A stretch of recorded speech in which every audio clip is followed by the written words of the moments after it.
Ok. Entonces, pues la sesión pasada estuvimos platicando un poquito acerca de las, digamos, la visión convencional de la teoría del consumidor y una postura alternativa de la teoría del consumidor, ¿no?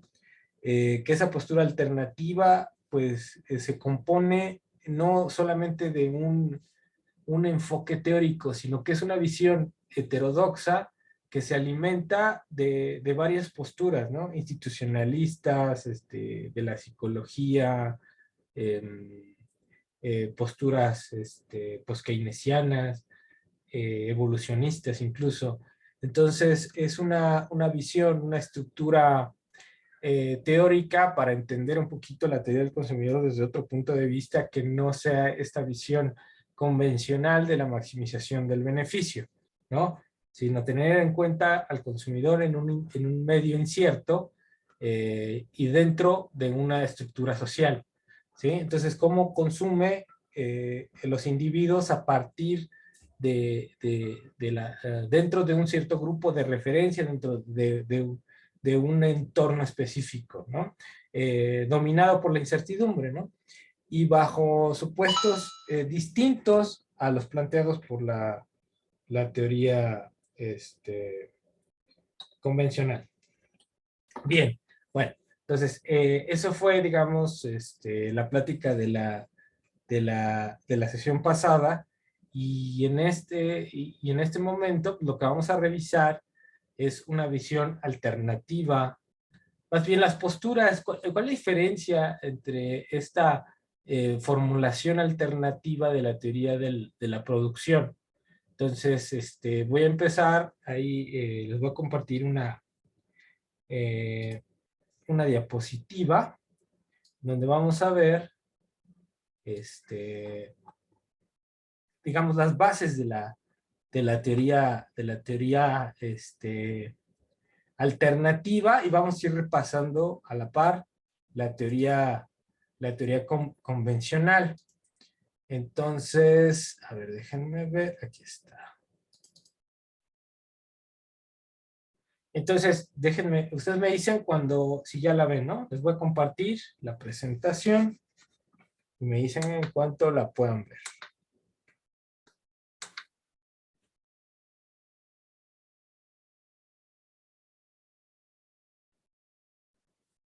Estoy abriendo. Entonces, compartir. Ahí ya la están viendo.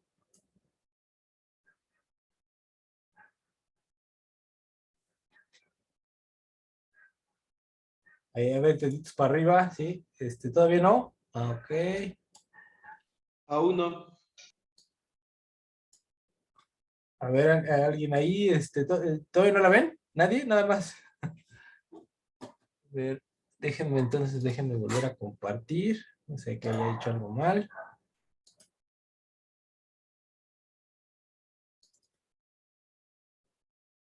A ver, no sé si ahí ya se vea. Ya se ve. Ok. Sí, ahora sí ya se ve. Entonces,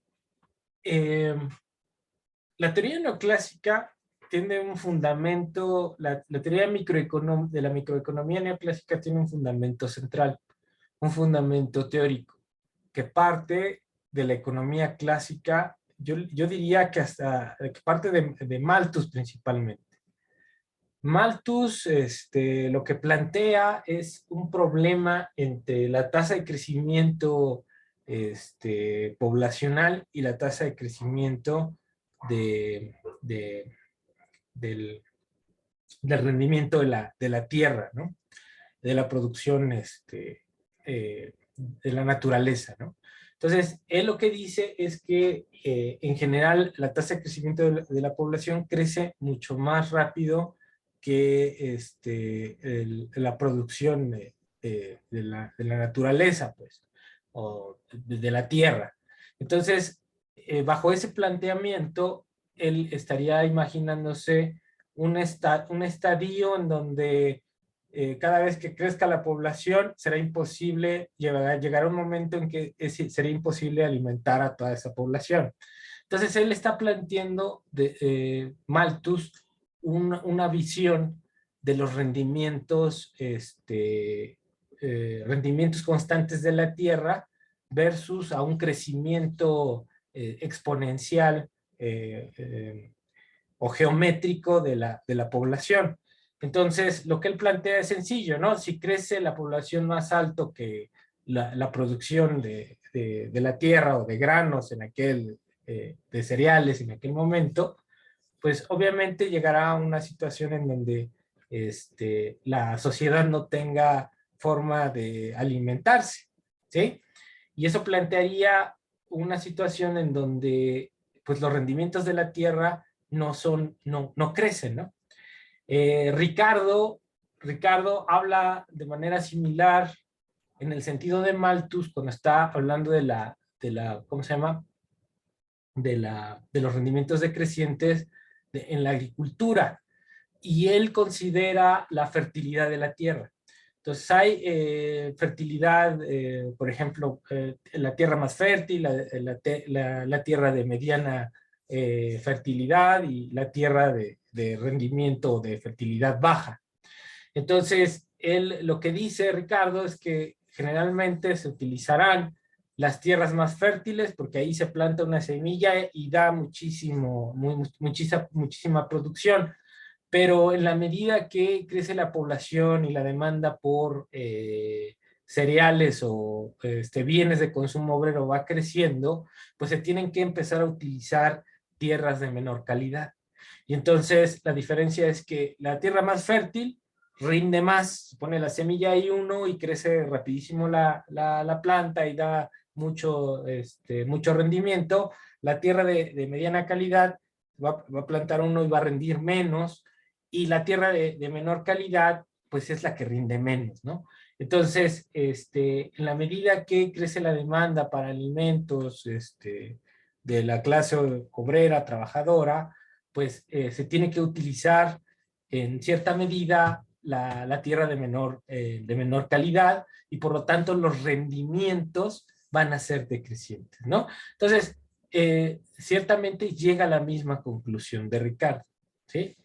Pero entonces, esas explicaciones, tanto la de Malthus como la de Ricardo, pues eran válidas para un contexto en donde la producción agrícola era fundamental dentro de la producción global, ¿no?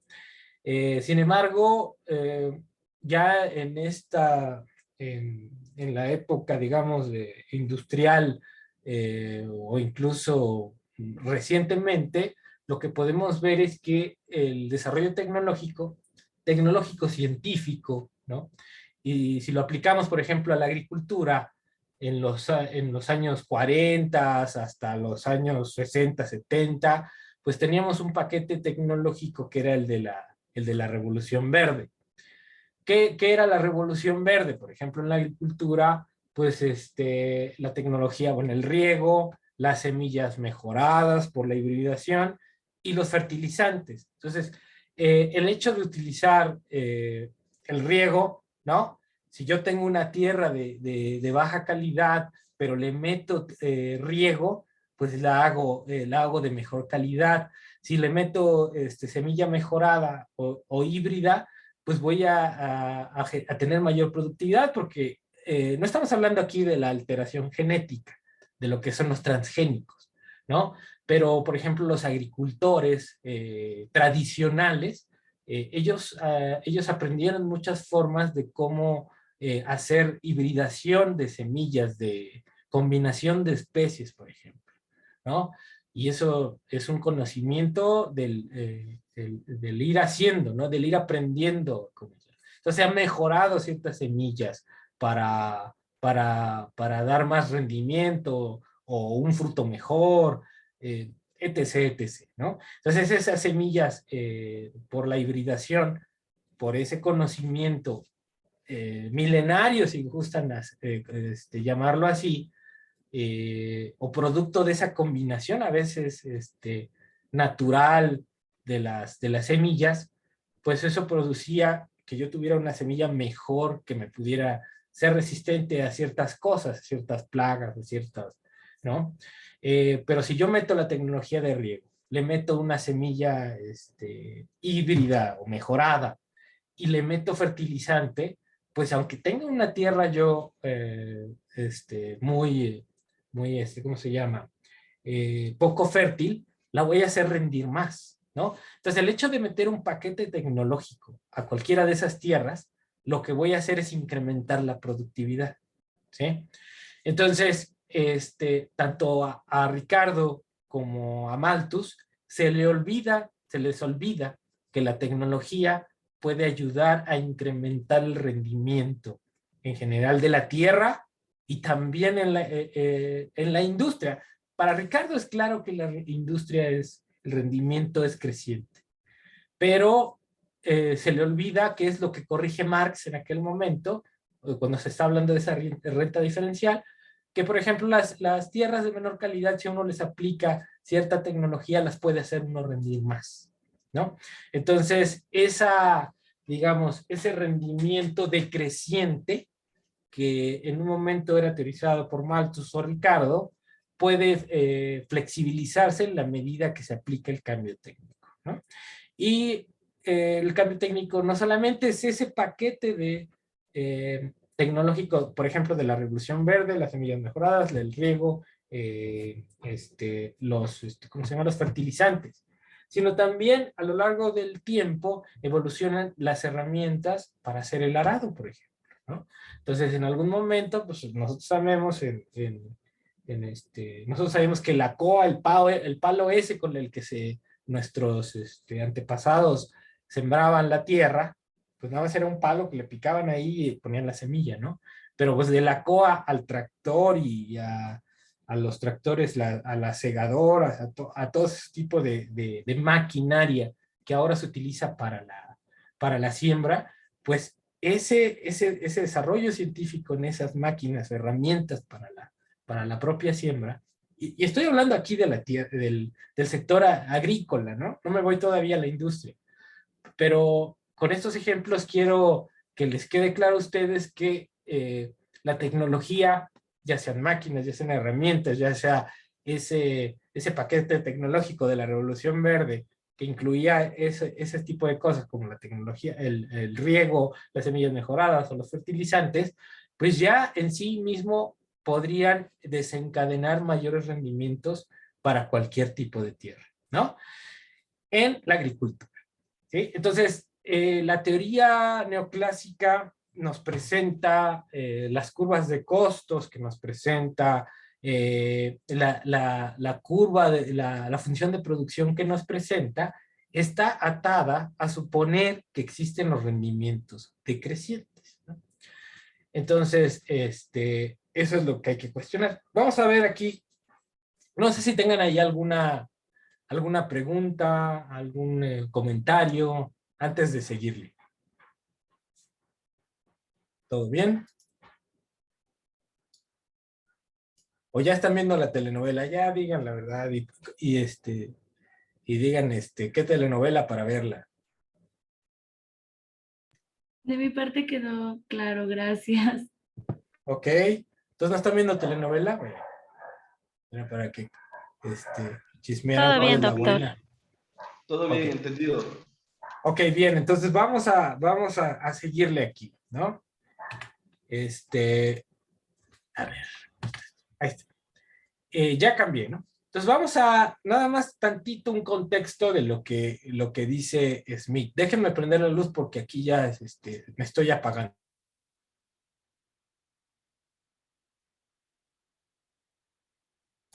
Entonces, la cuestión es la siguiente. Fíjense, aquí les saqué unas citas la primera de Smith. Y vean lo que dice Smith, ¿no? Él pone en La riqueza de las naciones un ejemplo de la producción de alfileres, ¿no? Entonces, cuando está él teorizando acerca de lo que es la división del trabajo, ¿no? Y pone el ejemplo de la producción de alfileres. Entonces, fíjense ahí lo que él escribe en 1700, bueno, el libro se publicó en 1776, pero pues él está teorizando ese naciente capitalismo en Inglaterra, ¿sí? En Inglaterra. Entonces, fíjense lo que dice la primera cita. Dice, la forma en que esta actividad es llevada a cabo actualmente no es solo un oficio particular, sino que ha sido dividido en un número de ramas, cada una de las cuales es por sí misma un oficio particular. Entonces, él está hablando de lo que veía en esa fábrica de producción de alfileres, ¿no? Dice, he visto una pequeña fábrica de este tipo en la que solo había 10 hombres trabajando y en la que consiguientemente algunos de ellos tenían a sus cargos 2 o 3 operaciones, ¿sí? Entonces, él lo que observa en esa fábrica de alfileres es que, por ejemplo, para la producción de un alfiler, pues hay que cortar el alambre, limar el alambre, soldar la cabecita del alfiler, todas esas labores se tienen que hacer para la producción del alfiler. Y lo que él ve es que esas labores se han llegado a subdividir. Entonces alguien está cortando el alambre, otro está limando el alambre, otro lo endereza, otro está soldándole la cabecita al alfiler, etc, etc. Pero eso son labores que en sí, los que están haciendo esa labor ya se están especializando en lijar, en enderezar, en soldar, ¿sí? Entonces, dice, fíjense, dice, y en esa frecuencia, y aunque eran muy pobres y carecían por tanto de maquinaria adecuada, si se esforzaban, podían llegar a fabricar entre todos unas 12 libras de alfileres al día. En esa fábrica que veía, ¿no? Tan solo con qué, eran trabajadores pobres, pero tan solo con subdividir esas actividades de la producción del alfiler, ¿no? Decía, y dice, ¿no? En una libra hay más de 4,000 alfileres de tamaño medio. Dice, esas 10 personas entonces podrían fabricar conjuntamente más de 48,000 alfileres en un solo día, con lo que puede decirse que cada persona, como responsable de la 10ª parte de los 48,000 alfileres, fabricaba 4,800 alfileres diarios, ¿sí? Entonces, trabajadores pobres, sin maquinaria, pero con el solo hecho de subdividir y especializarse cada uno de ellos en una o dos labores, ¿sí? Podían incrementar la productividad, ¿sí? Entonces, él está hablando de una teoría de los rendimientos crecientes, ¿sí? Entonces, vamos a seguir aquí con la cita de Smith. Dice, ahora bien, si todos hubieran trabajado independientemente y por separado, y si ninguno estuviese entrenado para ese trabajo concreto, es imposible que cada uno fuese capaz de fabricar 20 alfileres por día. Y quizás no hubiesen podido fabricar ni uno, ¿sí? Entonces, si en lugar de trabajar dividiéndose las actividades, ¿no? Cada uno estuviera produciendo todas las partes del alfiler, pues difícilmente hubieran llegado a producir esa cantidad de alfileres que él maneja, ¿no? Que él maneja, que serían los 48,000 alfileres, ¿sí? Entonces, lo que está diciendo es que la especialización de las actividades, la división del trabajo y la especialización, eso en sí mismo ya es una mejora dentro del proceso productivo que genera un aumento en la productividad del trabajo, ¿sí? Entonces, y eso nada más es una forma tal vez hasta de reorganizar el proceso de producción, ¿no? Que alguien esté ahí en el proceso productivo y que diga, pues podemos hacer esto mejor si tú te especializas en esto, porque tú eres bueno para lijar, tú eres bueno para agarrar el martillo y pegarle y enderezar el alambre, tú eres bueno para soldar. Los especializas y eso aumenta la producción, ¿sí? Y perfecciona la producción aumentando la calidad, porque cada vez que una persona hace una labor repetitivamente, pues la hace cada vez mejor, ¿no? Entonces, es lo que él está sosteniendo Smith, y vamos a seguir en la siguiente, a ver aquí, Smith, así nada más tenía una. La siguiente es una cita de Marshall. ¿Marshall quién es? Pues el primer neoclásico. Marshall es el primer neoclásico, el papá de todos los neoclásicos. Es el que vincula el principio marginal de los marginalistas, ahora sí de los marginalistas, y la teoría clásica. Y sobre la base de Marshall está construida la teoría microeconómica. ¿Sí? Fíjense lo que dice Marshall. Él escribió en 1890. ¿Sí? Dice, en términos generales, mientras la naturaleza muestra una tendencia a la disminución de los rendimientos en la producción, el papel que desempeña el hombre en la misma muestra una tendencia a su aumento. Entonces ahí él está separando estas dos ideas. La visión de Malthus, la visión de Ricardo, ¿no? Incluso de los fisiócratas, ¿no? Al pensar que la Tierra tiene un límite, ¿sí? Entonces, él dice, bueno, la naturaleza muestra ciertos límites, ¿sí? Pero el hombre, donde actúa el hombre, parece que la producción aumenta, o sea, donde puede incidir el hombre a través de hacer algo, ¿no?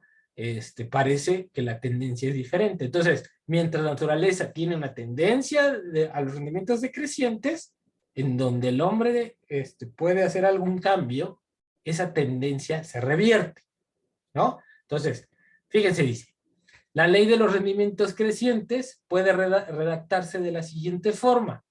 Un aumento en el trabajo y capital conduce generalmente a una mejor organización, lo que aumenta la eficiencia del trabajo y del capital. ¿Qué es lo que dicen? Y ahorita vamos a ver estas curvas de los neoclásicos, ¿no? Que lo que dicen es lo contrario, ¿sí? Entonces vamos a ver.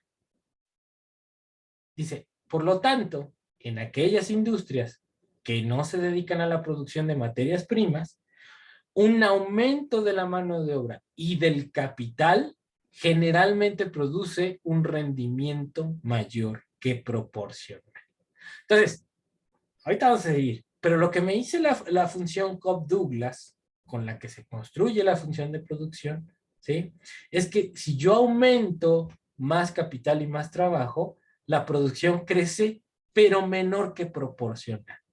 Y aquí lo que dice Marshall es al revés, ¿sí? Que en las industrias, ¿no? El aumento de mano de obra y capital produce un rendimiento mayor que proporcional. Entonces ahí tenemos una teoría de los rendimientos crecientes en el propio Marshall, ¿sí? Dice, y además esta organización mejorada tiende a disminuir o incluso anular cualquier resistencia de la naturaleza que pueda ofrecer a la producción de mayores cantidades de materias primas, ¿sí? Entonces él incluso dice, esta organización, ¿sí? Esta mejor organización puede generar mayores rendimientos, incluso, ¿no? Por encima de los límites de la naturaleza. Entonces, es importante revisar esto porque todos los manuales de microeconomía, si bien se basan en Marshall, nunca discuten en realidad lo que está diciendo Marshall, ¿sí? Entonces, hay cosas que ellos dicen, que aseguran y que afirman, pero no necesariamente es lo que dijo Marshall, ¿sí? Entonces, ahí viene la crítica, o sea, lo que dice Marshall es totalmente distinto al modelo microeconómico. Y eso es importante tenerlo en cuenta, ¿sí? Porque, a ver, cuando ustedes están en micro, ¿cómo se llaman las demandas de los consumidores? Pues se llaman las demandas marshallianas, que vienen de Marshall, ¿sí? Entonces, bueno, voy a seguir. Les repito, si tienen algún comentario, alguna duda, pues podemos aquí discutir, ¿no? Sin miedo, yo no me los voy a comer, no puedo aquí por la pantalla, no cabe mi diente, no les llega para allá, Entonces, no pasa nada, aquí podemos comentar. Y el chiste de esto es que podamos aquí, pues, tener un intercambio, ¿no? De lo que podemos ver. Entonces, bueno, voy a avanzar y si tienen algún comentario, pues es bienvenido el comentario, ¿ok? Dice, y además, dice, en este caso, dice, en ese caso, las acciones de los rendimientos decrecientes y crecientes, dice, simplemente se neutralizan entre sí y la producción de sábanas se ajustarían a la ley del retorno constante. Entonces, él pone ahí el ejemplo de las sábanas. Dice, bueno, a ver, las sábanas necesitan algodón para producirse, ¿no? Necesitan como materia prima el algodón. Y el algodón depende del rendimiento de la tierra. Entonces, dice él, la naturaleza puede poner un límite y tal vez la producción de algodón en cierto momento, pues establezca ciertos límites. Entonces, los rendimientos que tenemos en la tierra, que son decrecientes, ¿no?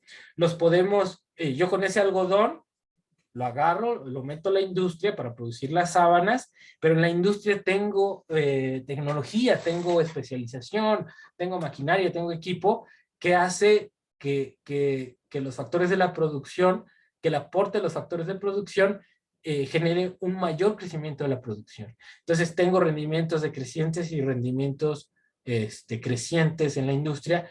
Si lo sumo, voy a tener un rendimiento constante. Y allí es la maña de Marshall. Él va a suponer que la empresa representativa en ese contexto sería una empresa con rendimientos constantes, ¿no? Vamos a seguirle, dice, pero en la mayoría de las ramas más delicadas de la manufactura, donde el costo de la materia prima cuenta poco, no es muy importante el costo de la materia prima, y en la mayoría de las industrias de transporte modernas, la ley del rendimiento creciente actúa casi sin oposición. Entonces, es lo que está diciendo que la industria en general, ¿sí? Lo que se observa es que tenemos rendimientos crecientes, ¿sí? Entonces, en aquellas industrias que no dependan tanto de los insumos de la naturaleza, ¿sí? Hay rendimientos crecientes, ¿sí? O sea, ¿cuáles son aquellas industrias? Pues no sé, algo que dependa, por ejemplo, de otras industrias, de los insumos de otras industrias, por ejemplo, que yo esté produciendo, a ver aquí, cochecitos de plástico. Entonces, ¿yo dependo de qué? De la industria del plástico. No dependo directamente de la extracción del petróleo, pero dependo de la producción de plástico, ¿sí? No de la producción del petróleo, no de la extracción del petróleo. Entonces, como no dependo directamente de la industria que está atada a la naturaleza, ¿sí? Esas industrias en sí están generando rendimientos crecientes. Pero ahora, hay que tomar en cuenta que Marshall está escribiendo en 1890. Entonces, las condiciones de producción, tanto en el sector industrial manufacturero como incluso en la agricultura, son totalmente distintas hoy en día, ¿no? Entonces, podemos hablar ahí de ejemplos de agricultores en Estados Unidos que ahora ya con el iPad controlan ahí la segadora y las máquinas con las que hacen tanto el barbecho de la tierra como la siembra y la cosecha, ¿no? Entonces, las condiciones de producción hoy en día son totalmente distintas. Y entonces yo me atrevería a afirmar que incluso en la agricultura hay posibilidades de obtener rendimientos crecientes, ¿no? Porque no es lo mismo la forma en que se extraía el petróleo en 1900 que la forma en que se extrae hoy el petróleo, ¿no? Por ejemplo, la maquinaria, la tecnología, la forma es totalmente distinta. Y si algo hacen los ingenieros es producir maquinarias mucho más eficientes, y lo que buscan es producir máquinas para disminuir los costos de producción. Entonces, bueno, les dejo aquí, nos cambiamos a la otra. Y aquí, este es un autor clásico, Allen Young. Él escribe en 1928 y escribe acerca de los rendimientos crecientes, ¿no? Ese es el paper clásico de Allen Young. Y dice, la primera pregunta con la que inicia el paper, su investigación: ¿qué tipo de equilibrio se alcanza en industrias en las que la producción incrementa sin incrementar sus costos proporcionalmente? O sea, ¿qué quiere decir? En industrias que incrementa la producción, pero los costos no crecen en la misma proporción. Entonces, crece más el rendimiento que los costos. Si eso pasa, lo que tenemos es rendimientos crecientes, ¿no? Y él está asumiendo, bueno, la pregunta central es ¿qué equilibrio alcanzo ahí? ¿No? Si esas industrias empiezan a ser dominantes en la economía. Y repito, está escribiendo, si bien no en 1800, está escribiendo a principios del siglo pasado, ¿no? Entonces, las innovaciones tecnológicas que han pasado desde 1930 hasta acá, pues ya son totalmente distintas, ¿no? Dice, el primer punto es que las principales economías que se manifiestan en rendimientos crecientes son las economías de métodos de producción capitalistas o indirectos. Y ahí mete este concepto de roundabout, que es un concepto que acuñó von Bauer. Von Bauer decía que los métodos de producción indirectos o runabout tienen que ver con aquellos métodos de producción que necesitan maquinaria para la producción, ¿no? O sea, ¿qué quiere decir? Que para producir yo necesito una máquina. Entonces, por ejemplo, si quiero producir automóviles, necesito ahorita ya los robots. No han visto, bueno, si tienen curiosidad, pueden meterse en YouTube y hay demasiados videos ahorita de cómo son las plantas de ensamble de cualquier automotriz. Y, por ejemplo, lo que es impresionante es que el proceso de la producción del chasis, no del chasis, de la carrocería, es totalmente automatizado y robotizado. ¿Eso que implica? Que los robots son los que están soldando las partes, ¿no? Ponen las máquinas ponen las láminas de, para hacer el coche, las láminas de acero, las ponen esta rueda mecánica, ¿cómo se llama? Donde van pasando las cosas. Ahí las van poniendo, llegan a como unas maquinotas que las planchan y les dan la forma de tal vez la salpicadera o de los lados, y luego esas pasan con los robots y los robots las van soldando con una precisión impresionante. Y ya sale el coche, el armazón del coche, digamos, ¿no? Que lo hacen los robots.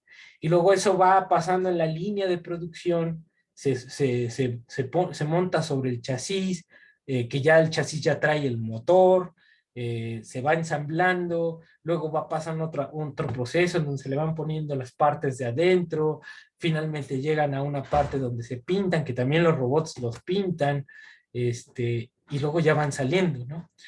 Entonces, a lo que me refiero con esto que dice von Bauer, en esas industrias, ¿no?, que se necesitan maquinaria para la producción, los rendimientos crecientes se dan. Y, por ejemplo, puedo poner distintos ejemplos aquí. Por ejemplo, la industria textil. Una de las primeras máquinas que se utilizó para producir tela era el telar Jenny, que era un telar mecánico. Y así lo pueden buscar en Wikipedia, en Google. Y ahí les pone la imagen del telar. Y bueno, de ese telar, que era un telar desde 1700 para producir tela, ¿no?, a los telares automáticos que tenemos ahora, pues es un saltos tecnológicos impresionantes, ¿no? Telares eléctricos, ¿no?, gigantes que pueden sacar las telas. Entonces, la idea es esas industrias, ¿no? La textil, por ejemplo, ¿no? Necesito un telar para producir la tela, ¿sí? Ya han evolucionado y necesito esa maquinaria para poder producir. Y esas industrias que necesitan maquinaria se caracterizan por tener rendimientos crecientes de la producción. Entonces, dice, las economías de métodos indirectos dependen de la extensión del mercado, mucho más que las economías de otras formas de división del trabajo. Entonces, todas aquellos procesos productivos los que se ocupan maquinaria especializada para la producción, como tienen rendimientos crecientes, el único problema es la extensión del mercado. ¿Por qué? Porque producen muchísimo. Entonces, ¿de qué depende la rentabilidad? Pues de qué tanto mercado tengan y qué tanto puedan vender, ¿no? Entonces, estas industrias, estas empresas que producen de esa magnitud, lo que están buscando es cada vez más vender lo que se pueda, ¿sí? Entonces, esa es la naturaleza de la industria manufacturera, por ejemplo, ¿no? Dice, el gran cambio está en la nueva importancia que tiene el mercado potencial, en la planificación y gestión de las grandes industrias. Dice, no se trata exclusivamente de multiplicar los beneficios multiplicando las ventas.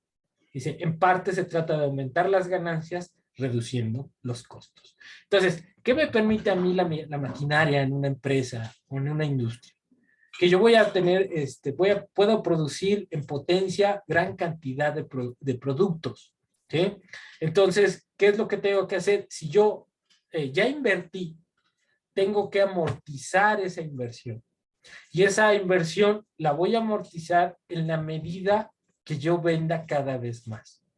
Entonces, ¿qué quiere decir? Yo tengo un costo fijo y ese costo fijo, si empiezo a vender cada vez más, pues por unidad del costo de esa maquinaria o de toda la nave industrial que yo construí, ¿no? Se va disminuyendo a medida que vendo más, ¿no? Entonces, eso se expresa en un aumento en la escala de la producción, ¿no? Las economías de escala, ¿no? A medida que crece la escala de la producción, los costos medios se van reduciendo. Entonces, a mí como empresario o en una industria, a mí me conviene vender más. Entonces, el límite para mí, para que yo crezca, pues va a ser mi mercado, ¿sí? Y en la medida que yo venda más, mi costo va disminuyendo. Entonces, vamos a seguir con esta idea. Entonces, fíjense lo que está diciendo Alin Young, dice, la escasez, limitaciones o inelasticidades naturales de la oferta, ¿no? Efectivamente, dice, bloquean el camino para asegurar cualquier economía importante en la producción de algunos productos básicos. Está hablando de esos bienes que dependen mucho de la naturaleza. Dice, por otro lado, hay varios factores que refuerzan las influencias que generan rendimientos crecientes. El descubrimiento de nuevos recursos naturales y nuevos usos para ello, y el crecimiento del conocimiento científico son probablemente los más potentes. Entonces, lo que él está diciendo es que si bien como decía Malthus, como decía Ricardo, los recursos naturales, o como decía incluso Marshall, pueden tener rendimientos limitados, en la medida que yo aplico cambio técnico, esos rendimientos pueden generar incluso rendimientos mayores en esas industrias de producción de bienes, ¿cómo se llama? De commodities o de bienes básicos, ¿no? Insumos básicos. Dice, la progresiva división y especialización de las industrias es una parte esencial del proceso mediante el cual se obtienen los rendimientos crecientes. Y él está escribiendo en 1928, pero es Smith, ¿no? Dice, lo que se requiere es que las operaciones industriales se consideren en un todo interrelacionado. Entonces, ya Alin Young, citando aquí esa división del trabajo y especialización que ya planteaba Smith, les está poniendo una teoría de la complejidad económica, ¿sí? Ahorita está muy de moda esta teoría de la complejidad económica que habla de los nodos y que la densidad de las industrias. Y aquí está en un artículo de 1928, ¿no? Entonces, que están creando una red, un tejido industrial, ¿no? De industrias relacionadas con nuestras industrias que dependen de maquinaria para la producción, ¿sí? Entonces, dice, el crecimiento del mercado para los productos finales de la industria y la división del trabajo en industrias es un vehículo de los rendimientos crecientes, ¿no? Entonces, ¿por qué? Porque se van especializando. Entonces, si se van especializando en esa visión de Smith, varias industrias en distintas partes de la producción de algo se hacen más eficientes y el rendimiento aumenta también por esa división. Entonces, esta es una reflexión acerca de lo que nos dice la teoría acerca de los rendimientos. Vamos a ver qué es lo que dice el modelo neoclásico. Un repaso de lo que es el modelo neoclásico, ¿sí? Entonces, el modelo de la micro neoclásica se fundamenta en los rendimientos decrecientes y constantes, ¿sí? Entonces, este modelo de la micro neoclásica que nos presentan en cualquier manual de texto, incluso de economía industrial, incluso en el Tirol, ¿sí? Una de las características fundamentales de esos modelos de competencia neoclásica, de duopolio, de Cournot, de lo que quieran, es mantener el supuesto de que existen rendimientos decrecientes en el corto plazo, constantes de largo, ¿sí? Entonces, ¿de qué estarían hablando? Pues estarían metiendo o diciendo que en la industria existen los rendimientos decrecientes, cosa que es un error. Entonces, ¿de qué nos estarían hablando? Este modelo de la micro neoclásica, de lo que hemos revisado, pues estarían hablando de que es un modelo que explica un modelo de producción de la agricultura, no de la industria.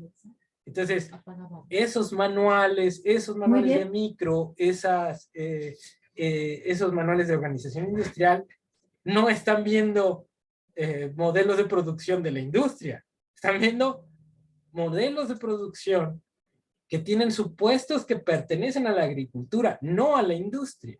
Entonces ahí tenemos un problema fundamental, pero bueno, ese es el modelo neoclásico. Yo nada más aquí les explico lo que significa ese modelo.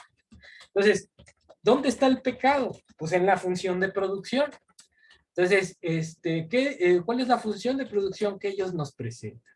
Pues una Cobb-Douglas homogénea de grado 1. ¿Y qué quiere decir que sea homogénea de grado 1? Que la suma de estos factores de la producción, esta L está elevado al 1 medio y K está elevado al 1 medio. Si yo sumo esos coeficientes, 1 medio más 1 medio me da 1. Entonces me está diciendo que la combinación de los factores me da 1. ¿Sí? Y en el corto plazo, yo fijo uno y muevo el otro, ¿sí? Entonces, en el corto plazo, si yo fijo el capital, el que está cambiando, por ejemplo, es el trabajo, pero tiene coeficiente de 1 medio, ¿sí? O de 0.5.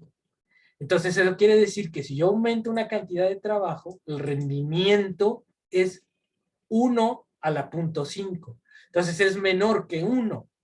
Entonces, lo que me está diciendo es que en el corto plazo me rinde mis factores, lo que me producen es menor que proporcional. Si yo incremento el trabajo en una unidad, su rendimiento va a ser menor que 1. ¿Sí? ¿Pero por qué? Porque estoy suponiendo como base de mi explicación una función Cobb-Douglas homogénea de grado 1. Y bueno, lo que me dicen es eso, ¿no? Si yo derivo esa función de producción Cobb-Douglas en el corto plazo, lo que voy a obtener es que aquí está la derivada de Q con respecto a L. A ver, aquí tengo el marcador. Aquí tengo. Si yo derivo la producción con respecto al factor trabajo, pues lo que voy a tener es esta derivada, ¿sí? Que es mayor a 0, ¿sí? Y entonces lo que me dice es que el cambio, si aumenta el trabajo en una unidad, la producción va a ser mayor que 0. Pero la segunda derivada me dice que es negativa. Entonces, ¿qué quiere decir? Que si bien esta producción es creciente, sí, pero tiene rendimientos decrecientes. O sea, que va creciendo, pero cada que crece es menor la proporción, ¿no? Entonces, cada que aumento la cantidad de trabajo, el aumento que tengo en la producción cada vez va a ser menor, ¿sí? Entonces, esa es la ley de los rendimientos decrecientes. Una ley de los rendimientos decrecientes que es una explicación para la agricultura, no para la industria, ¿sí? Y eso lo vimos ahí, con Marshall, con Smith, con Allen Young, ¿sí? Entonces, ¿qué sigue aquí? Vamos a ver. Y esta es la curva que todos conocemos, ¿no? La función de producción en el corto plazo es así. Entonces, a medida que yo voy aumentando la cantidad del factor trabajo, si lo voy viendo acá el factor trabajo, y acá veo la producción, pues lo que veo es que esta curva se va haciendo cada vez, crece y luego decrece, ¿no? Hasta que va a llegar a un punto en donde ya voy a agregar un mayor número de trabajadores y ya no voy a producir más, ¿no? Incluso puede llegar a decrecer en algún otro punto. Esta es la función que vemos en cualquier libro de texto. Y esta es una función Cobb-Douglas de corto plazo con rendimientos decrecientes. ¿Sí? Entonces, con base en esta función de producción, si nosotros suponemos esto, pues vamos a tener lo que ya sabemos, ¿sí? Entonces, fíjense. Esta es la función de producción en el largo plazo. Entonces, en el largo plazo, lo que tenemos son rendimientos constantes, ¿sí?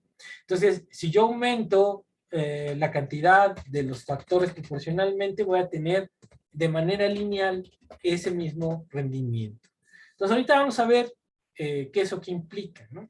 Pero esas son las dos curvas. Entonces, corto plazo, rendimientos crecientes, largo plazo, rendimientos constantes.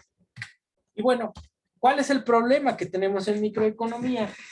Tenemos que minimizar una función de costo, ¿no? Dado el precio del trabajo más el precio del capital y los ponemos fijo, ¿no? Sujeto a esa función de producción con rendimientos decrecientes. Entonces, ya después de hacer cálculos ahí matemáticos y hacer el álgebra, podemos obtener esta función de costo total, que es esta que está aquí, la de corto plazo. ¿Y qué nos da? Pues esta forma de curva. Yo supuse aquí unos valores, K igual a 10, W igual a, igual a R igual a 1, el precio del salario sea 1 y el precio del capital igual a 1, y lo que obtengo es esta curva de costos totales. Y si se fijan, a medida que incrementa la producción, los costos van creciendo, ¿sí? Entonces, son costos totales crecientes, ¿sí? Pero ¿por qué son así? Porque tengo rendimientos decrecientes, ¿sí? Entonces, voy a lo demás. Y luego aquí tengo las curvas que nos han enseñado toda la vida en microeconomía. La curva del costo marginal, la del costo medio, la del costo variable medio, la del costo fijo medio. A partir de esa función de producción que que nos han dado toda la vida, ¿sí? Entonces, ¿y cómo son las curvas? Pues así son las curvas, ¿no? Esta es la curva de costo marginal. Fíjense, esta naranja es la curva de costo marginal. La gris es la curva del costo medio, ¿no? El costo variable medio que está por aquí, ¿sí? Y la curva de costo fijo medio. A medida que la producción aumenta, el costo fijo va disminuyendo, pero por otro lado, el costo marginal es creciente, ¿no? Y por lo tanto, el costo medio es 1 a 1, ¿sí? Entonces va decreciendo y llega un punto que va a crecer. Esas son las curvas neoclásicas que aparecen en cualquier manual, ¿sí? Esto lo hice con Excel, suponiendo ahí la función, lo corrí hacia abajo, si quieren ahorita lo podemos ver, el Excel, y ahí le puse varios los valores para que vean, para que se graficaran automático, pero esas son las curvas que hemos visto toda la vida en microeconomía, ¿sí? Entonces tenemos curvas de costos crecientes, ¿sí? Pero porque estamos suponiendo rendimientos decrecientes. Ya en el largo plazo, ¿y por qué es importante? Como les decía la sesión pasada, pues el objetivo fundamental de la teoría del consumidor es construir una curva de demanda dependiente negativa, ¿no? Entonces, la teoría de la producción o la teoría de la empresa, o como quieran llamarle, la teoría microeconómica de la producción, tiene como objetivo obtener una curva de oferta con pendiente positiva. ¿Y cuál es la curva de oferta aquí? Pues es el costo marginal. Entonces, esta curva naranja es la curva de oferta, ¿sí? Entonces, el logro de la microeconomía neoclásica de la producción es que puede encontrar esta curva de oferta porque es mi costo marginal. Y es creciente, ¿por qué? Porque tengo rendimientos decrecientes, ¿sí? Si tengo rendimientos constantes, la cosa va a cambiar, y si tengo rendimientos crecientes, las curvas de costo no tienen por qué ser crecientes, ¿sí? Entonces, voy a ver qué pasa en el largo plazo, ¿no? Los dos factores varían, y acuérdense que esta división entre corto y largo plazo se la debemos también a Marshall, ¿no? Con el ceteris paribus, y asumir que la diferencia entre corto y largo plazo es el hecho de que el capital o uno de los factores se mantiene fijo, ¿no? Entonces, corto plazo cuando el capital es fijo, largo plazo cuando los dos factores varían. Entonces, en el largo plazo también se tiene que realizar este problema de minimización, se hacen los cálculos y se llega a la función de costo total de largo plazo, que si bien la diferencia de esta curva de costo y la que habíamos visto es que esta ya es constante, no es creciente como la otra que iba así, ¿no? Esta ya es lineal, ¿no? ¿Y cómo son las curvas de costo de largo plazo? El costo marginal y el costo medio, pues son curvas son totalmente horizontales. Entonces, ¿qué nos dice la teoría neoclásica de la oferta? Que la oferta en el largo plazo es horizontal, ¿sí? Entonces, este es el modelo de la micro neoclásica convencional acerca de la estructura de los costos de la empresa, ¿sí? Entonces, y bajo este supuesto, acuérdense que en competencia perfecta, el precio es igual al costo marginal, o en términos de teoría del productor, los costos, el costo marginal de cada factor, ¿no? O los costos relativos de cada factor tienen que ser iguales a sus productividades marginales, ¿no? Entonces, eso lo sabemos cuando estamos en microeconomía, cuando estamos del lado de la teoría del productor, llegamos a esas definiciones. ¿Y qué implica eso? Pues regresar a la economía clásica, en el sentido de que si yo estoy asumiendo que al salario se le paga, que el pago del salario, que la productividad del salario es igual al salario real, estoy asumiendo que al trabajador se le paga todo lo que produce. Y por otro lado, que la productividad marginal del capital es igual al costo del capital, estoy asumiendo que lo que me produce es igual a lo que me cuesta, ¿sí? Y ahí digamos que es el pecado. Si Marx rompe por los clásicos, es porque los clásicos asumen que al trabajador se le paga todo su trabajo. Lo que dice Marx, que es falso, ¿sí? Entonces, regresamos. Esta teoría es una teoría que retoma, que mezcla, más bien que se construye a partir de la economía marginal y de la teoría clásica, ¿sí? Entonces, es importante tener eso siempre en cuenta y saber lo que me está diciendo la teoría, ¿no? Al final recuerden que en el modelo de competencia perfecta, el precio es igual al costo marginal, y eso implicaría que las ganancias son cero. Entonces, llegamos a esa conclusión en el modelo competitivo convencional, lo que es realmente una afirmación que no tiene un sentido. Si yo quiero ser empresario, voy a obtener ganancia. ¿Cómo es posible que en equilibrio no obtenga ganancia? Entonces, ¿qué sentido tiene hacer una empresa? ¿No? Entonces, la teoría neoclásica llega a afirmaciones que realmente no tienen un sentido económico, ¿no? El precio sea igual al costo marginal quiere decir que a todos los factores se les paga su aporte a la producción, y eso implica que no hay ganancia, ¿sí? Una característica del sistema económico es la acumulación, y para que haya acumulación debe haber ganancia, ¿sí? Para que haya cambio técnico debe de haber ganancia, si no, no hay cambio técnico. Entonces, un sistema planteado como el de los neoclásicos, pues es una caricatura de lo que realmente sucede en la economía real. Pero bueno, esa es la visión convencional de la microeconomía. Entonces, ahorita, disculparán aquí, pero vivo al lado de una jauría de lobos, entonces, eso es lo que se escucha ahí de fondo. Espero que me escuchen bien y ya. Ahora voy a pasar a lo que es la propuesta de una visión de la empresa heterodoxa, que se fundamenta en lo que dice aquí, lo que decía Benjamín Coriat, que es pensar al revés, ¿no? Entonces, si la micro convencional se sostiene basándose en los rendimientos decrecientes, una visión alternativa tiene que sostenerse en los rendimientos crecientes. Entonces, el modelo de la micro heterodoxa es una propuesta con rendimientos constantes y crecientes, ¿no? Entonces, aquí tengo una función, la misma función Cobb-Douglas, ¿sí? Aquí nada más se propone la misma función Cobb-Douglas, pero en lugar de ser homogénea de grado 1, se supone una homogénea mayor que 1, ¿sí?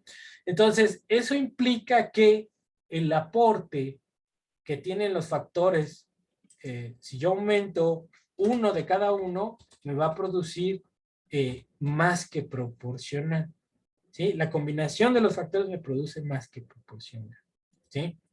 Y en el corto plazo puedo tener rendimientos constantes, pero no decrecientes, ¿sí?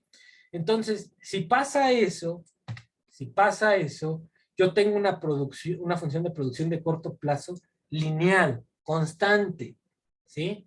En la medida que yo aumento los factores de la producción aumenta de manera proporcional. Y en el largo plazo, lo que voy a tener son rendimientos crecientes. En la medida que yo aumento los factores de la producción, la producción crece, pero mayor que la proporción, mayor que proporcional que el aumento en los factores. Y eso es lo fundamental de la economía manufacturera, de las industrias. Se produce más, los factores aportan más de producción, la productividad que generan es mayor que lo que cuestan, ¿sí? Entonces, eso es lo importante. ¿Y cómo sería la función de corto plazo cambiando el modelo de la micro, cambiando el supuesto de que los rendimientos son crecientes? Lo que se tiene que hacer es lo mismo, hacer el mismo cálculo que se presenta en los manuales, pero con una función con rendimientos crecientes, ¿sí? Entonces, ¿qué voy a tener? Que los costos, por ejemplo, el costo total de corto plazo es creciente, pero en una proporción menor, que, que en el caso clásico, en el clásico, ¿sí? Entonces, esta sería la función de costo total. Pero aquí viene la cosa interesante. Estas son las funciones de costo marginal, costo medio, costo variable medio, costo fijo medio. Veamos cómo son. Fíjense. Entonces, la diferencia es totalmente radical. El costo marginal aquí se confunde con la curva del costo variable medio. El costo marginal y el costo variable medio son iguales y son constantes en el corto plazo, que es la línea roja, ¿sí? Por otro lado, tengo la curva del costo medio. ¿Y qué es lo que me está diciendo la curva del costo medio? Que a medida que yo aumento la producción, los costos van cayendo. Fíjense la curva del costo fijo medio. A medida que yo aumento la producción, los costos se van cayendo. Y pueden llegar en el margen a cero, ¿no? Pero lo importante es que esta curva de costo medio va cayendo. Entonces, imagínense que yo pongo un precio de 0.25 y establezco una línea aquí. A ver si puedo rayar esta cosa. Marcador, una pluma. Imagínense que yo pongo una línea recta aquí y que este sea mi precio, que este sea el precio de 0.25. Entonces, si yo en este punto, no sé si pueda cambiar el color. Entonces, imagínense que yo tengo este precio y pongo esta línea aquí, que este es mi precio. de 0.25. Entonces, aquí donde se cruza con el costo medio, sería la cantidad mínima, digamos que esto sea recto, que me salió todo checo, pero esta sería la cantidad mínima que yo necesito para no ganar ni perder. A ese precio, con esta cantidad, si yo produzco esta cantidad, estoy tablas, porque mi precio es igual al costo medio. Pero si yo produzco más, fíjense qué pasa. Los costos medios, imagínense que yo produzco aquí. Entonces, mis costos son todo este rectángulo. Y mis ganancias, bueno, van a ser, los costos van a ser todo lo que está aquí por debajo de la costa, de la curva de costo medio. Y las ganancias, mis ganancias, van a estar en esta parte. Entonces, cada vez que yo produzco más, los costos se van haciendo más chicos y las ganancias se hacen más grandes. ¿Sí? Entonces, este es un modelo, este ya es el esquema del modelo post-keynesiano. ¿Sí? Entonces, si ustedes leen los libros post-keynesianos de Eichner, de, ¿cómo se llama? Silos Lavini, bueno, que Silos Lavini no sería post-keynesiano por sí, pero digamos que es un clásico de la determinación de los precios, los esquemas de los costos, el esquema de costos es este, ¿sí? En donde que cualquier empresa lo que quiere es producir más porque sabe que a medida que produzco más, el costo medio disminuye y si yo fijo un precio, voy a obtener una ganancia cada vez más grande. Entonces, por eso las empresas lo que quieren es vender más. Por eso hay marketing. ¿Sí? Si no, ¿para qué existirían las campañas publicitarias? El modelo neoclásico dice que hay un límite, hay una producción máxima. Sí, no quiere decir que esto sea infinito, pero la tecnología hace posible que las industrias puedan producir más cada vez. Entonces, los precios en general no cambian. Si el precio de los insumos no cambia, no tienen por qué cambiar. ¿Sí? Entonces, imagínense, por ejemplo, ciertas industrias, por ejemplo, el iPhone, ¿no? Que todos quieren tener un iPhone. Entonces, a veces cuando sale la versión, no sé, ahorita vamos en la 40 o no sé, 30, o en la X más, no sé cuál es, sale la versión nueva y en Estados Unidos uno se da cuenta que están ahí formados haciendo colas para comprarse un nuevo iPhone, ¿no? ¿Qué puede pasar? Que ese día se abre la tienda y se acaban todos los iPhones, ¿sí? Pero eso no quiere decir que mañana, si Apple ve que la demanda está bien por su producto, mañana lanza más y no va a aumentar el precio, simplemente va a vender más, ¿sí? Entonces, este esquema explica mejor lo que pasa en las industrias. De hecho, los precios de ciertos productos se mantienen durante un año, ¿sí? Sale el nuevo producto, la innovación, y ya puede que el precio de este producto caiga un poco. Pero en general los precios de los productos no se mueven en el año. Sí, los insumos, como está pasando ahora que los insumos, como por ejemplo los energéticos, están creciendo, pues obviamente la empresa va a ajustar hacia el alza los precios, ¿sí?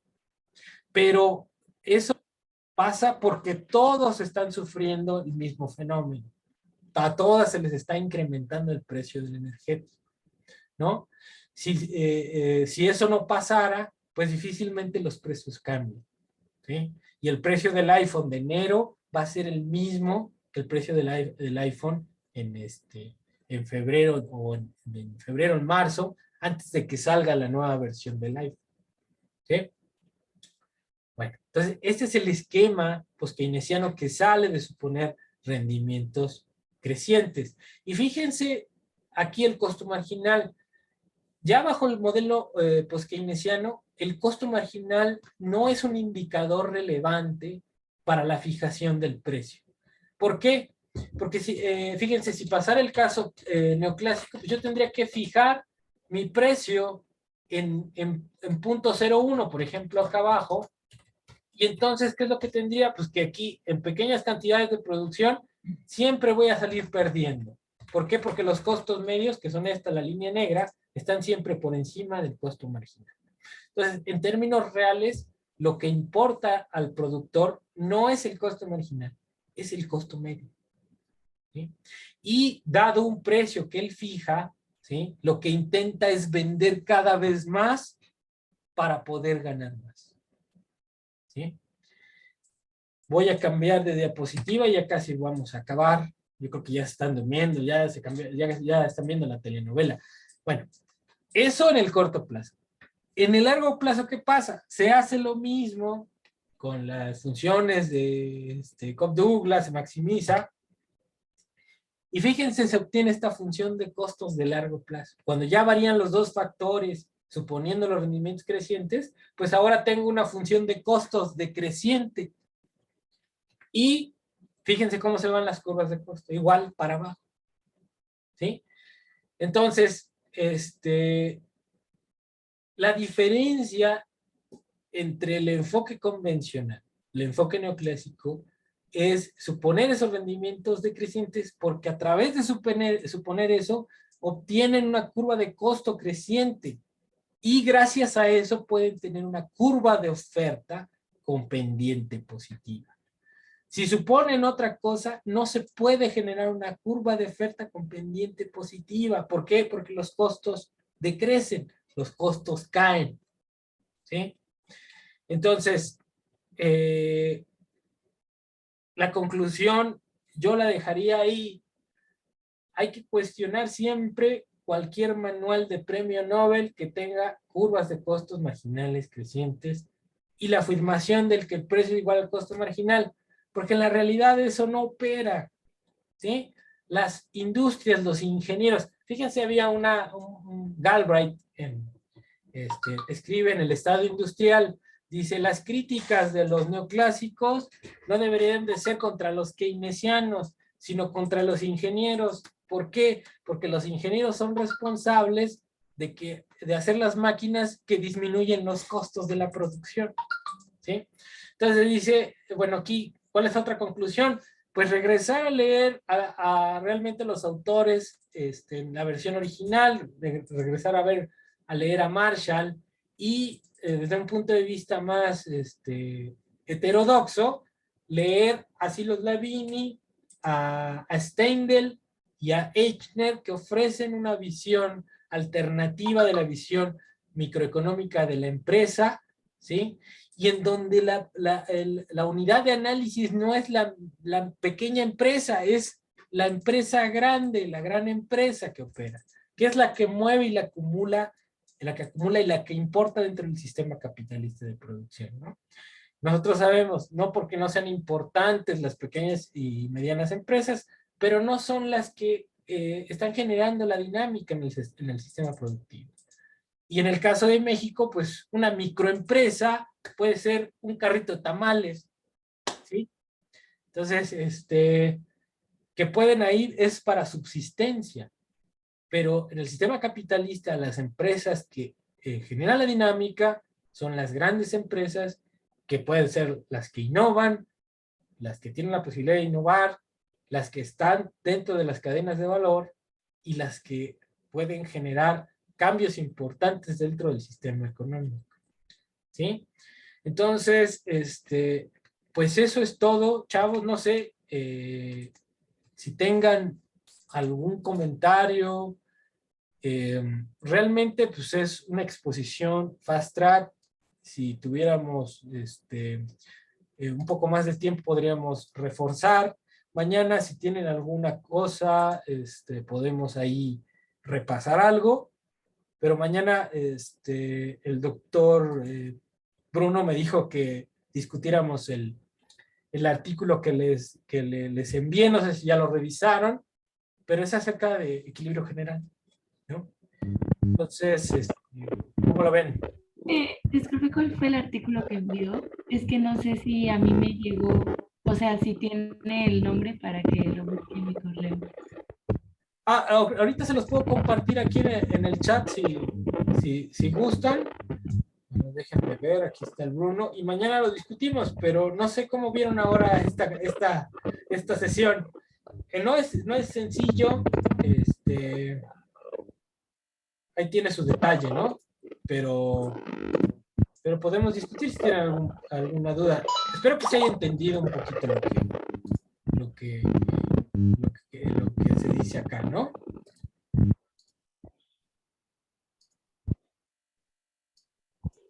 ¿Cómo lo ven? ¿Cómo lo ven?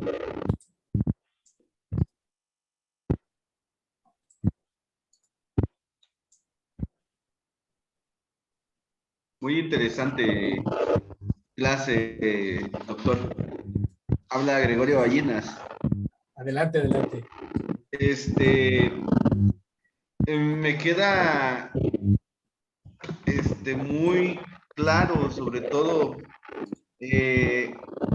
este rollo de volver a revisar nuevamente a los, bueno, no sé si llamarles clásicos, pero sí autores que de cierta forma plantearon algo que bueno, por ejemplo, Malthus, y Ricardo, pues parece que fue, bueno, es bastante tiempo y que ahora se tome en estas nuevas visiones heterodoxas, ¿no? De cómo entender los rendimientos, ¿no?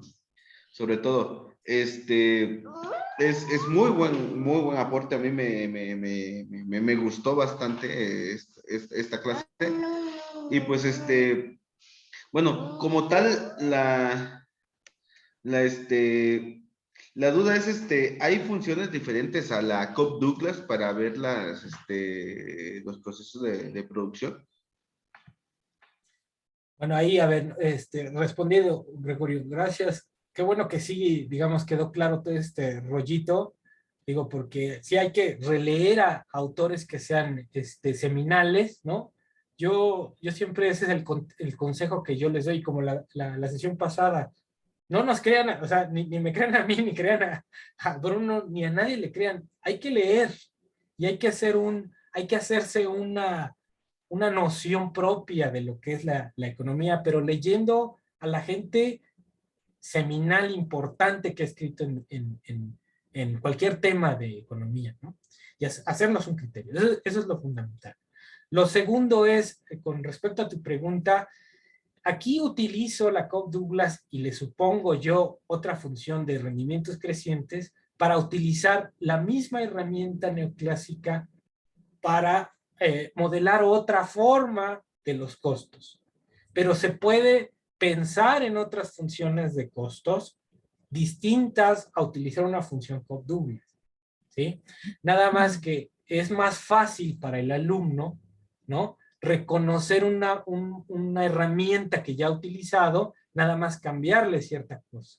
Entonces, ahora sí que es intencional volver a utilizar la Cobb-Douglas porque es, como dice ahí, pensar al revés, ¿no? En lugar de suponer los rendimientos decrecientes, hay que suponer rendimientos constantes y eso te lleva a otra cosa, ¿no? Otra cosa que no tiene nada que ver. Imagínense los manuales de micro si supusieran funciones Cobb-Douglas con rendimientos crecientes. Pues ya no sirven para nada, ¿no? Porque la base de la micro convencional es suponer costos crecientes. Sin costos crecientes no tiene ningún sentido los manuales de micro. Incluso los del Tirol. Los del Tirol los pueden tirar a la basura. Organización industrial con costos crecientes cuando la industria no funciona con costos crecientes. Y ahora, la evidencia, ellos no tienen evidencia de la existencia de los costos crecientes. Simplemente ellos suponen la Cobb-Douglas y con eso están construyendo el modelo. Pero si Steve King, en un libro que sacó, el de Debunking Economics, que se traduce Desnudando la Economía, él presenta ahí información estadística de las formas de los costos de las empresas en términos reales. Y no hay evidencia de que las empresas tengan costos crecientes.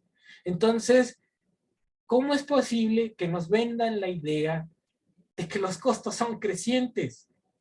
Cuando no es así, hasta en una tortillería hay rendimientos crecientes, ¿sí? Entonces, gracias por la pregunta, Gregorio.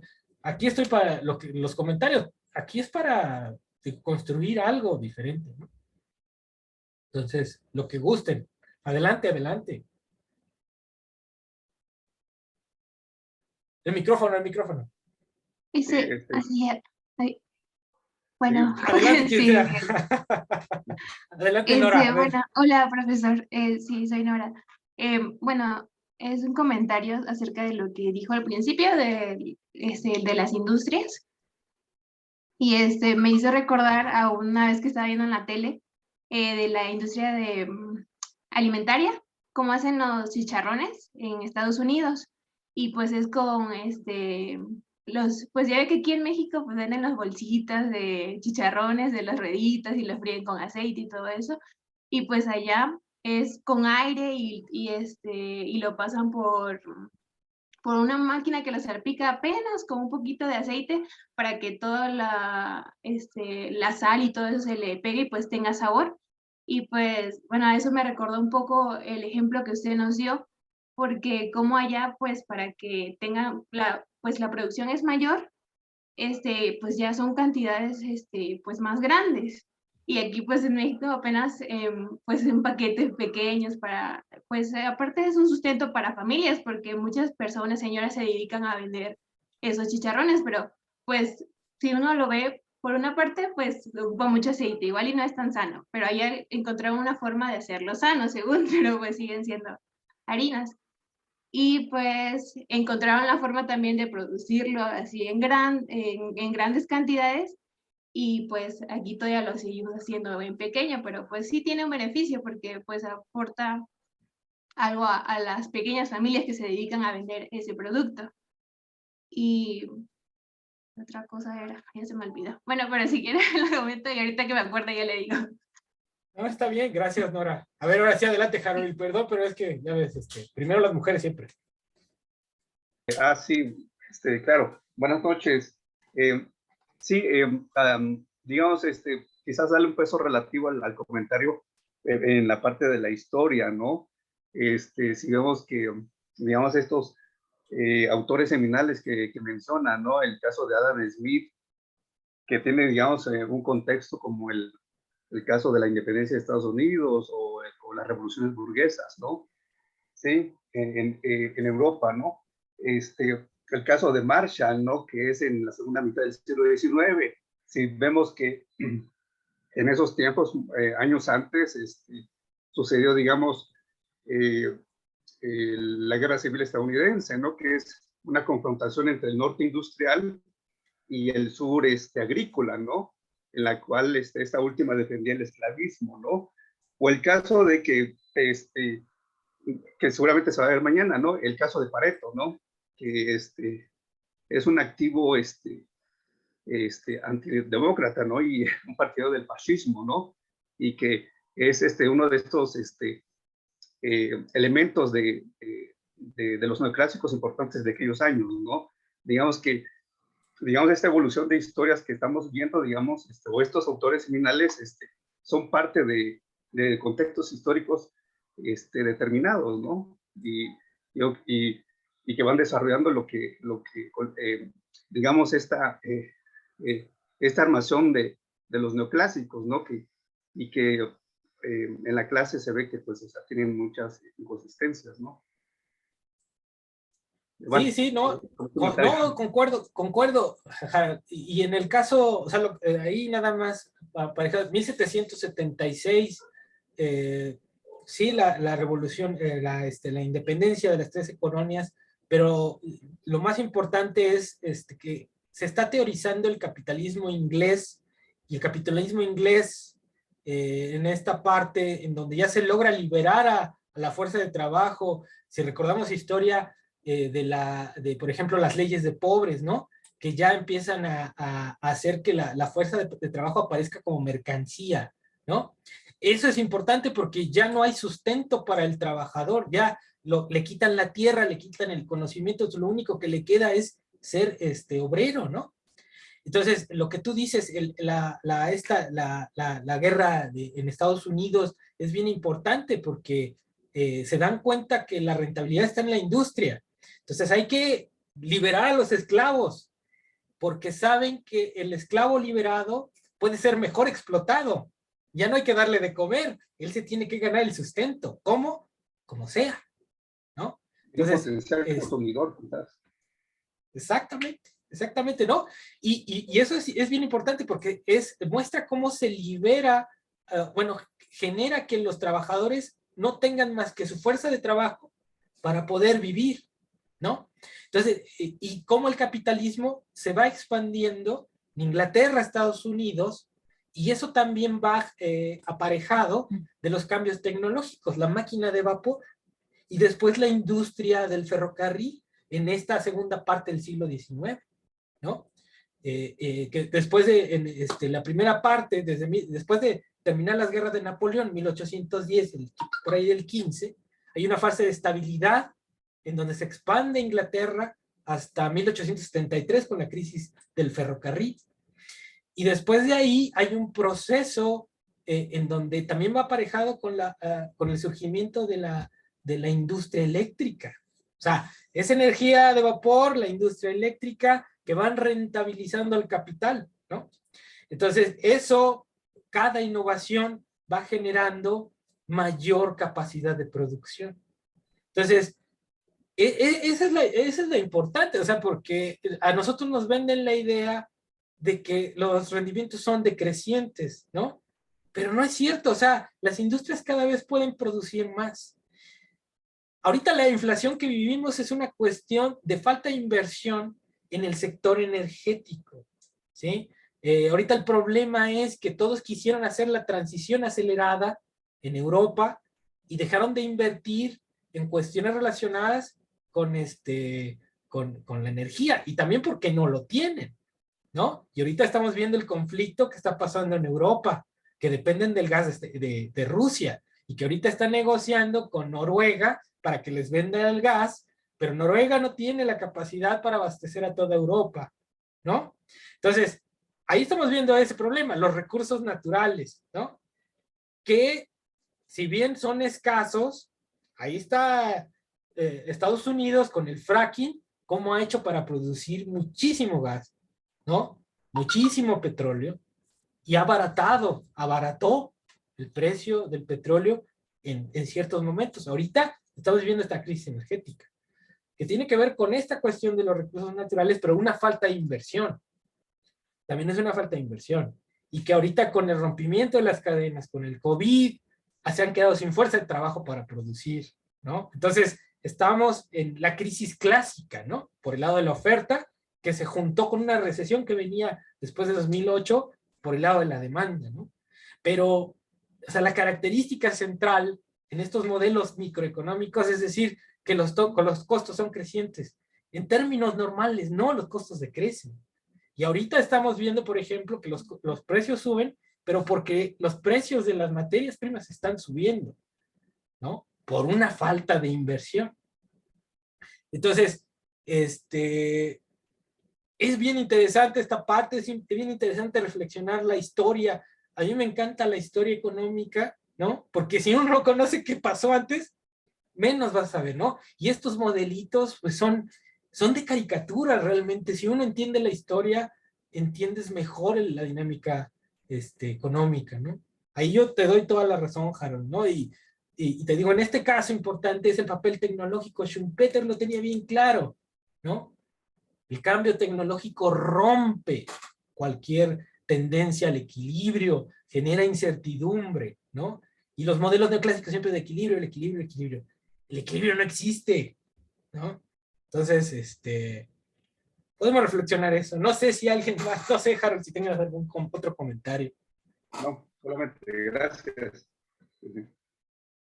No, muchas gracias, Harold, por el comentario. ¿Alguien más? Chavos, digo, somos poquitos aquí, somos 6 gatitos, entonces, pues, si no maulla uno, el otro tiene que maullar. Y si no, pues, podemos dejarlo aquí y mañana nos vemos. Ya les puse ahí en el chat el artículo para aquellos que, eso es lo que vamos a comentar mañana.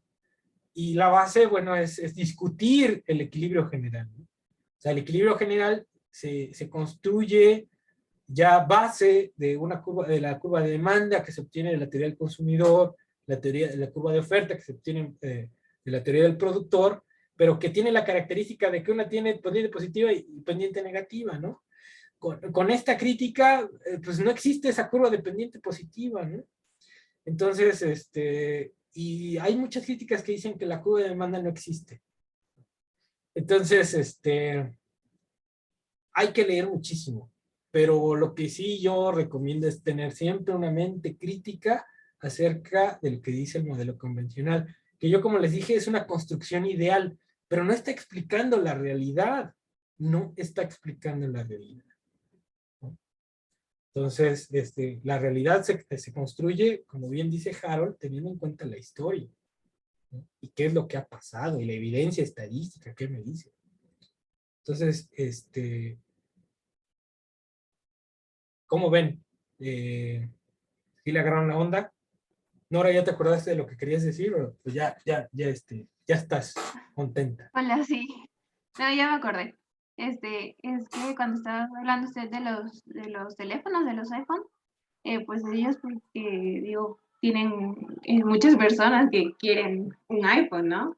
Pero la otra vez estaba viendo en Twitter de que en un desierto habían grandes cantidades de ropa y pues muchos comentaban ahí de que por qué no bajaban los precios de la ropa o en lugar de irla a tirar allá. Y pues decían, Chile, no, pues ¿no? es De que hecho, no en les, Chile. ajá, no les conviene pues bajar los precios de su ropa porque pues por la fama que tiene la marca. Y no sé si pues esto aplicaría también como si fue para la producción de esas empresas de ropa fuera rendimientos todavía crecientes, que les conviene mejor ir a tirar la ropa y deshacerse de ellas que a bajarles el precio. No, no sé si funciona. Bueno, ahí fíjate, lo que pasa con la ropa, y eso es bien cierto, o sea, hay un fenómeno que salió ahí, y también véanlo en YouTube, ahorita es impresionante la cantidad de información que uno puede obtener de internet. Hay eso de la ropa de moda, fíjense lo que pasa. En África, los países desarrollados con la ropa de moda que ya no se vendió, la donan, la que ya no quiso la gente, la que no compró, la van y la donan a África. Y lo que comentaban en este documental, y ahorita voy con el caso de Chile porque pasa lo mismo. Lo que comentaban en este documental es que la gente pues va ahí a donde llega la ropa, buscando la ropa de mejor calidad. Y lo que dicen es que ahora, como es una ropa de consumo rápido, de moda, entonces casi es desechable.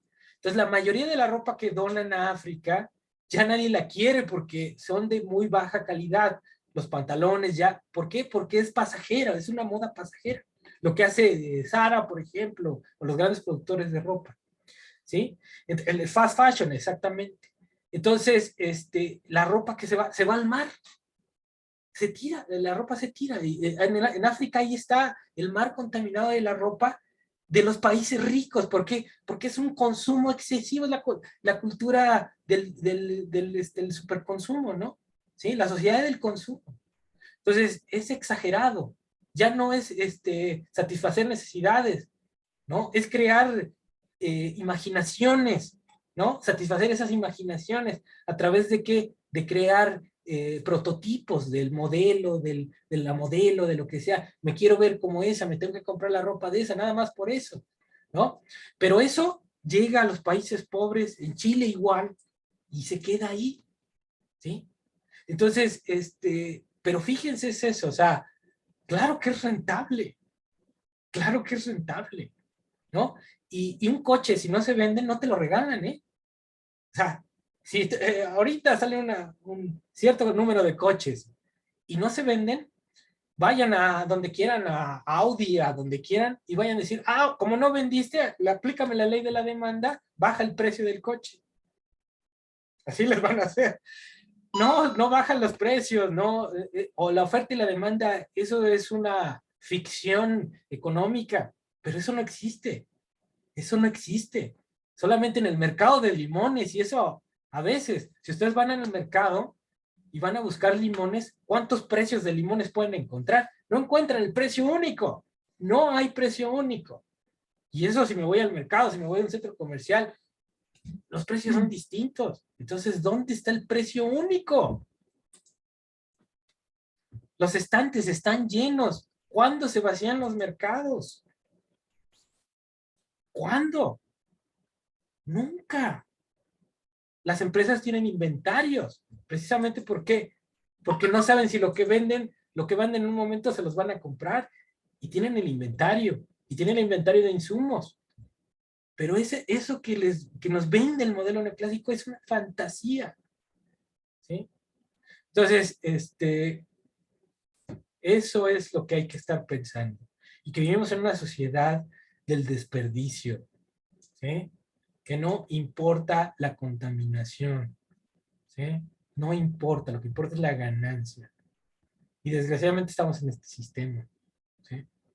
Y el sistema se reproduce bajo sus mismas lógicas. Y la lógica fundamental es la ganancia, sobre lo que sea. ¿No? Entonces, por ejemplo, hay mucha gente que critica a Andrés Manuel.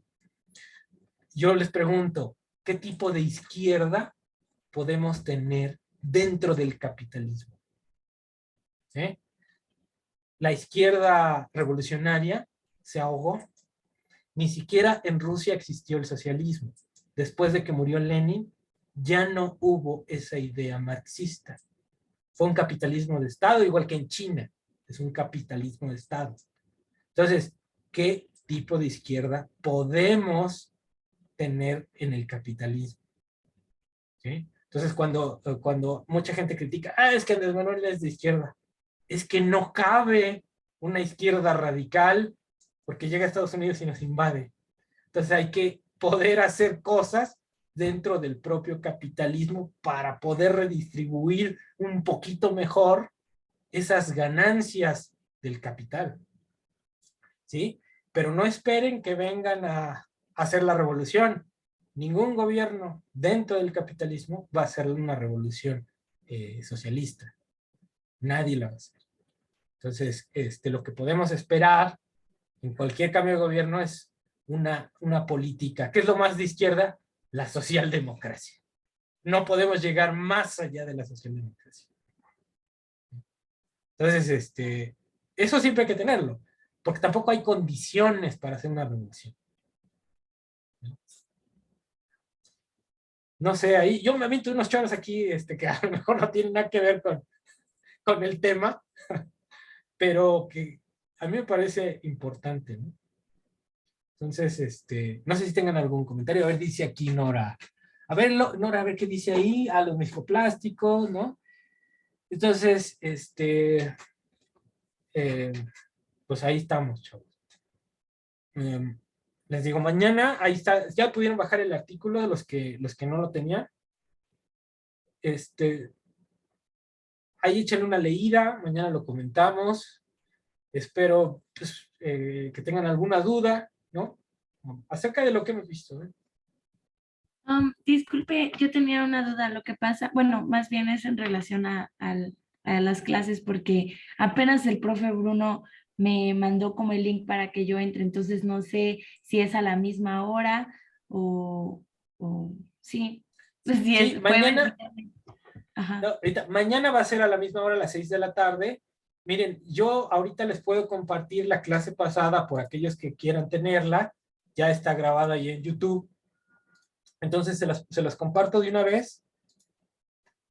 Y y esta también la voy a subir, ¿no? Entonces, pero no sé si tengan algún comentario.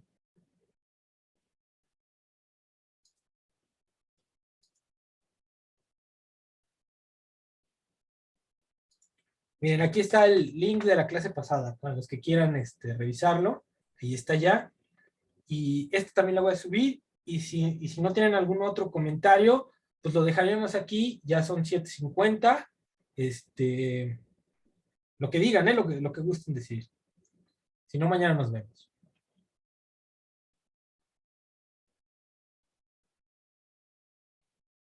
¿Sí? Entonces nos vemos mañana. Ya copiaron el link para que lo tengan. De todas maneras, hola. No, ningún comentario. Gracias. Ok, ahí con la niña. Ya aprendió algo la niña también, se va a hacer bien heterodoxa, bien crítica. De hecho, es Bueno. economista institucionalista. Perfecto. Con que no sea a la North, todo está bien, ¿eh? No, de hecho, yo creo que le va pegando más a Hudson y un poco a Glunderberg, pero de ahí Bien, no bien, creo bien. que sea neoinstitucionalista. Perfecto. Bueno, entonces, mañana nos vemos. Harold, gracias. Gregorio, nos vemos mañana. Ahí échenle un ojo al paper y esperemos discutir. ¿Vale? Un gusto. Nos vemos mañana. Dale, gracias. Hasta luego.